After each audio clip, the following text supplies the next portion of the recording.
میرا اندازہ یہ ہے کہ اب جو مذہبی یہودی ہیں ان کے صبر کا پیمانہ لبریز ہو گیا ہے، اور اب ایک مڈ وے آدمی اس وقت وہاں پر آ گیا ہے، ٹوپی والا، اگرچہ وہ پریکٹسنگ یہودی اس طرح کا نہیں ہے، داڑھی والا نہیں ہے، زلفوں والا نہیں ہے وہی کوٹ پینٹ والا، لیکن یہ کہ اوپر رکھتا ہے وہ ٹوپی، ایریل شرون، اور انتہائی سفاک، جس نے کہ فلسطینیوں کے 2 کیمپ ایسے اڑائے تھے جیسے کہ چیونٹیوں کا ہو لشکر اور ان کو پاؤں تلے رون دیا جائے، اس طریقے سے ختم کیا، بہت بڑا قاتل، مرڈرر، وہ وزیر اعظم، اور اب جو ہے ان کے صبر کا پیمانہ لبریز ہو گیا ہے۔ اب ان کا فیصلہ یہ ہے کہ انہیں 3 بڑے بڑے قدم اٹھانے ہیں۔ نمبر 1، فلسطینیوں کا خاتمہ، ایتھنک کلینزنگ۔ اگر یہ فلسطینی رہتے ہیں یہاں پر تو اگر 10 ہم ان کے ماریں گے تو 2-3 یہ ہمارے مار دیں گے، تو اسرائیلی کی جان تو بہت قیمتی ہے، یہ تو خیر 1000 بھی مر جائے تو کوئی بات نہیں، یہ تو کیڑے مکوڑے ہیں، جینٹائلز ہیں، گوئمز ہیں، یہودی وہ مر گئے، لہذا ان کا ٹنٹا مکاؤ، اب ان کو ختم کرو۔ وہ اشتہار شاید آپ کے نظروں سے گزرا ہوگا جس میں میں نے یہ الفاظ لکھے ہیں کہ بوسنیا کی ایتھنک کلینزنگ جو ہے ماند پڑ جائے گی، اور جو کچھ ایتھنک کلینزنگ ہوئی تھی 500 برس قبل ہسپانیہ میں، اس کا نقشہ آپ دیکھیں گے دنیا میں۔ اس وقت کیا ہوا تھا؟ عربوں کو، مسلمانوں کو یا جلا دو، قتل کر دو، یا جہازوں میں ان کو ڈمپ کر ہوئے اور لے جا کر شمالی افریقہ کے ساحل کے اوپر اتار دو اور ڈمپ کر دو۔ ایک بچہ بھی نہیں رہنے دیا تھا ہسپانیہ میں۔ 1492 میں سقوط غرناطہ ہوا ہے، اور اس کے بعد 10 سال کے اندر اندر ایک ایک بچہ مسلمانوں کا ختم کر دیا۔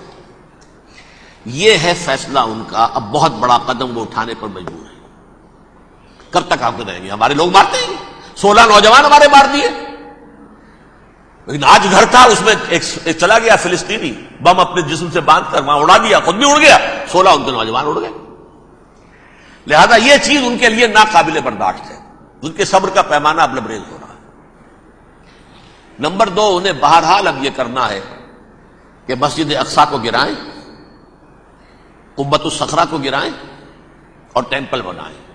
یہ انتفاضہ جو اب شروع ہوا 1 سال پہلے سے، یہ شیرون نے دورہ کیا تھا، مسجد اقصی میں گیا تھا، اور اس نے 3rd ٹیمپل کی تعمیر کے لیے ایک پتھر جو ہے بنیاد کا پتھر رکھنے کا ارادہ ظاہر کیا تھا، جس پر فلسطینی نوجوان اٹھے، وہ اینٹیں لے کر، روڑے لے کر، اور اس وقت سے یہ سلسلہ چل رہا ہے۔ کتنے مارے جا چکے فلسطینی، لیکن کچھ نہ کچھ یہودی بھی مرے، اسرائیلی بھی مرے، اور جیسا کہ میں نے عرض کیا اب ان کے صبر کا پیمانہ لبریز ہو گیا۔ انف از انف۔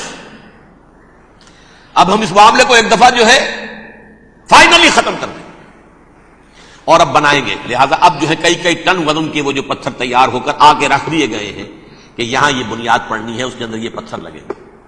نمبر 3، امریکہ کو الٹیمیٹم، تم اب اپنے ٹانگ درمیان میں مت لڑاؤ، اور اس کے لیے دھمکی، اگر تم نے ہمارے معاملے میں رکاوٹ ڈالی تمہاری اینٹ سے اینٹ بجا دیں گے۔ نیتن یاہو نے یہ کہا تھا میں واشنگٹن میں آگ لگا دوں گا۔ یہ انہوں نے امریکہ میں عظیم ترین دہشت گردی کر کے امریکہ کی ایڈمنسٹریشن کو، انتظامیہ کو یہ دھمکی دے دی ہے کہ باز آ جاؤ۔ چنانچہ میں یہ بات کہہ کے پرسوں جمعے میں اپنی مسجد سے، مسجد دارالسلام سے نکلا، شام کو، اسی شام کو میں نے ایریل شیرون کی تقریر سن لی T V per. It is not acceptable.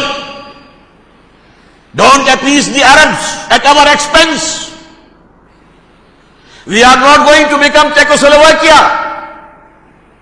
We have to depend on ourselves only and rely on ourselves only. کیا مطلب ہے اس کا؟ کس کو سنا رہا ہے؟ امریکہ بہادر، ہم تمہارے محتاج نہیں ہیں، ہم تمہارے ٹکڑے اڑا دیں گے، تیسرے کر دیں گے تمہارے، تم بیچ میں آؤ تو صحیح ہم، اور دیکھ لو ایک نشانی ہم تمہیں دکھا دیتے ہیں۔